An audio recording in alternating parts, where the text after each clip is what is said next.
Hello दोस्तों, veterans नमस्कार। मैं दीवान सिंह। 22 अप्रैल 2026 को जो कुछ भी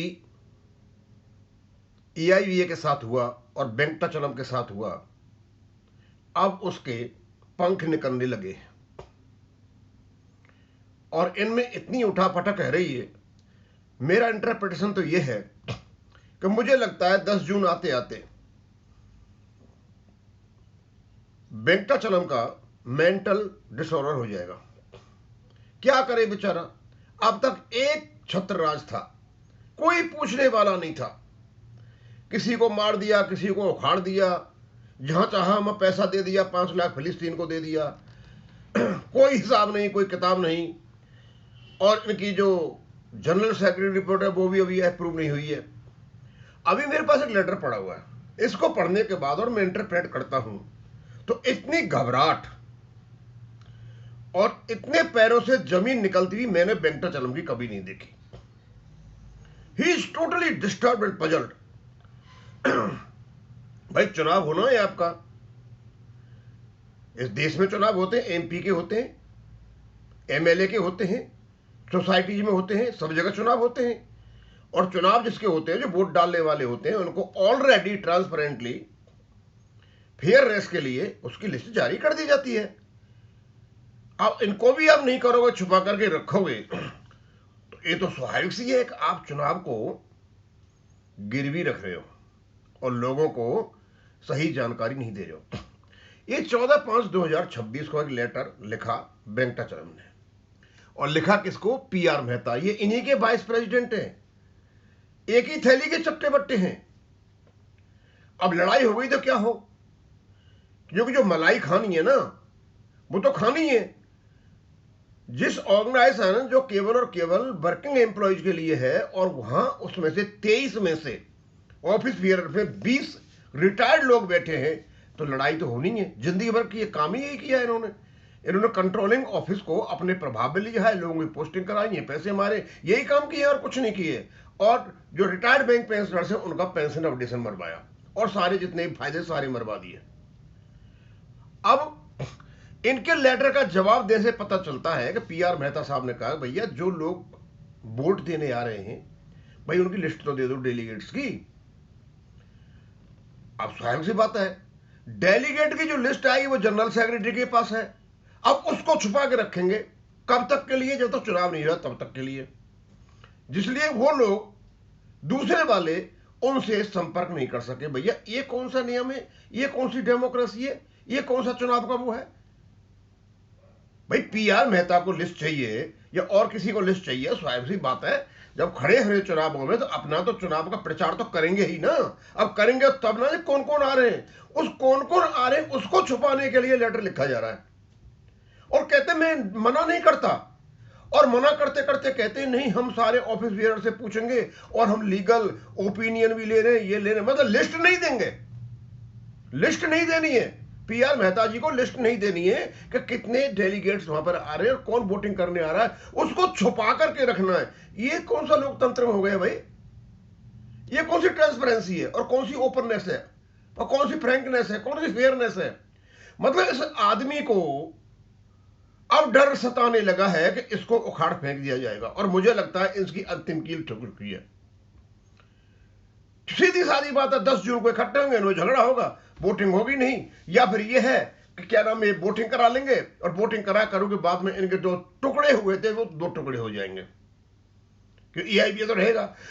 अब कौन किसका है EIVA, किसका नहीं है, ये काम इसने किए हैं। ये पहले भी करके बैठा हुआ ये काम। IBOC, EIVO, EIVRF, EIV park, वो एक ही संगठन के पार्ट हैं, यानी फिर टुकड़े में होने जा रही है। अब मैं लेटर पढ़ के बताता हूं क्या है। We are receipt of your letter dated 13/5/2026 को आपने पत्र भेजा, हमारे पास पहुंच गया, ईमेल से भेजा। रिगार्डिंग लिस्ट ऑफ डेलीगेट्स मांगी थी। भैया कौन कौन आ रहा है, कौन कौन नहीं आ रहा, वोटिंग के लिए कौन भाग ले रहा है, सीधी सी बात है, बहुत जरूरी देना है। We have not declined to provide the list of delegates to you। हमने मना तो नहीं किया। अरे यार, मना नहीं किया तो लेटर निकालने की जरूरत क्या थी?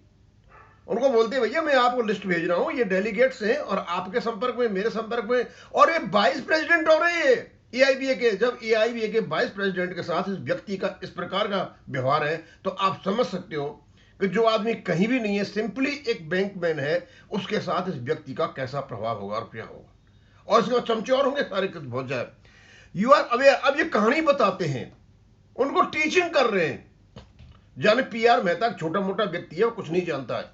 अरे यार, आप तो टीचिंग कर रहे हो, दुनिया जानती है। कहते हैं you are aware after the adjournment of delegate session on 22 April 2026 the organisational atmosphere stands hugely vitiated, particularly social media में 22 तारीख के बाद हमारा ऑर्गेनाइज का बिल्कुल दूषित हो चुका है। एक बात, comrades are not restricting their views and opinions within the forum and everything is coming into the social media। हर चीज सोशल मीडिया में आ रही है।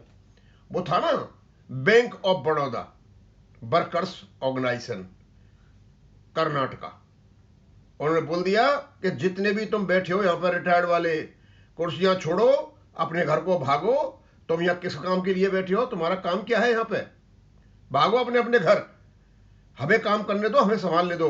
अब सबसे बड़ी प्रॉब्लमेटिक हो गई कि भाई इनसे बात करना चाहिए। सोशल मीडिया में बातें जा रही हैं, विच विल गएगी harm, affect is already harming, और इसने हमारे ऑर्गेनाइजेशन को हार्म कर रखा है। उसके बाद कहते हैं besides you individual delegates are also correspondence with the central. और डेलीगेट से नहीं, इंडिविजुअल लोग भी मांग रहे हैं, भैया बताओ तुम्हारे पास कौन कौन डेलीगेट आ रहे हैं। अब इनको समस्या खड़ी हो गई। पीआर मेहता तो वाइस प्रेसिडेंट, उसी को नहीं दे रहे, तो भाई इंडिविजुअल को कहां से दोगे? समझो, to provide them with the list of delegates, मतलब झगड़ा लिस्ट ऑफ डेलीगेट्स पे है, कौन कौन आ रहे हैं। आप लिस्ट ऑफ डेलीगेट्स आएंगे, उनका फोन नंबर होंगे, उनसे संपर्क करेंगे, वो कन्वेंसिंग करेंगे, भैया हमें वोट दो, हमें वोट दो। और ये तो यार स्वाभाविक है, इलेक्शन में तो ऐसे ही होता है, पूरे देश का इलेक्शन से ऐसा होता है, यही हमारा क्या ना कॉन्स्टिट्यूशन कहता है। You will appreciate that it is advisable to handle these issues carefully. आप कहते हैं आप प्रशंसा करोगे कि ऐसे जो मामले होते हैं ना, ऐसे ये बड़े केयरफुली हैंडल करने पड़ते हैं। अच्छा, उसके बाद specially when there has been no such precedence on such so far in our organisation, खास करके जब हमारे ऑर्गेनाइजेशन में इस प्रकार की बातें नहीं रही।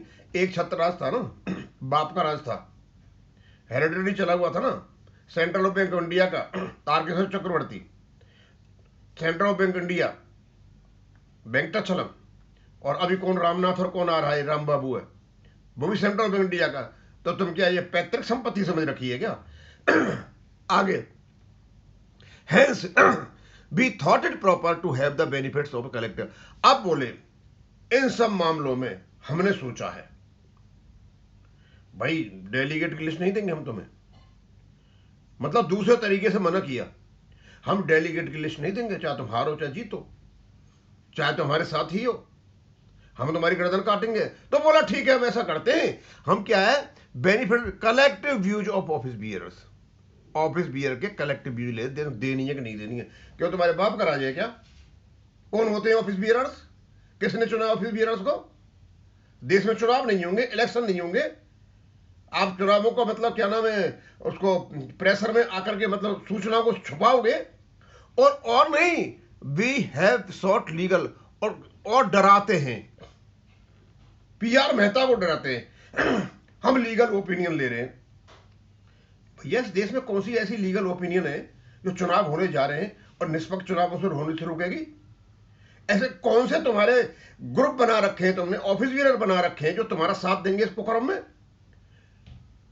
डेलीगेट की लिस्ट दीजिए वेंकटचलम जी, पीआर मेहता ने या किसी व्यक्ति ने जो डेलीगेट की लिस्ट मांगी है, आप डेलीगेट की लिस्ट दें, निष्पक्ष चुनाव होने दें। ये जो रायता फैला रखा है ना भंगीवाड़े का, इसको खत्म करें। तुम लोगों ने लोगों की जीवन को दूभर कर दिया है, केवल रिटायर्ड पेंशनर्स का ही नहीं, इवन जो सर्विंग लोग हैं उनका भी खराब कर दिया है। ये चिपके बहुत दिन हो गए, अभी तो रुक जाओ थोड़ा सा, दिसंबर तक रुक जाओ। ये जितना भी तुमने माल मारा है ना, ये सारा का सारा निकल करके आएगा। ये लोग रुके हुए पेंशन अपडेशन के लिए बस, और उसके बाद तुम्हारे पास कोर्ट में तुमसे सारा हिसाब ले लिया जाएगा कि तुमने कहां का पैसा खर्च किया है और कितने दिनों तक रहे। अब वो जमाना नहीं है तारकेश्वर चक्रवर्ती वाला। उस समय तो भैया फोन भी नहीं होते थे, ईमेल भी नहीं थे, सोशल मीडिया भी नहीं था, एक छत्र रास्ता चलता रहा उसका। आपके साथ भी नहीं था, आपको वही आदत लगी हुई है। अब सोशल मीडिया का जमाना है, एक एक चीज पल पल में लोगों तक पहुंचती है, इंफॉर्मेशन पहुंचती है। और शायद नहीं समझ पा रही, ये समझ जाओ कि 1952 में जब देश आजाद हुआ था तो लोग नेहरू जी को चाचा नेहरू कहते थे और महात्मा गांधी को राष्ट्रपिता कहते थे। आज जब सोशल मीडिया में जब उनकी हरकतों की जब पता चला है तो धाराशायी होने लगे हैं। अब्राहम लिंकन देख लो, किसी भी देश में कहीं देख लो, जितना भी बड़ा नेता हुआ जब उसका कुर्म सामने आने लगे लोगों ने मूर्तियां तक तोड़ दी।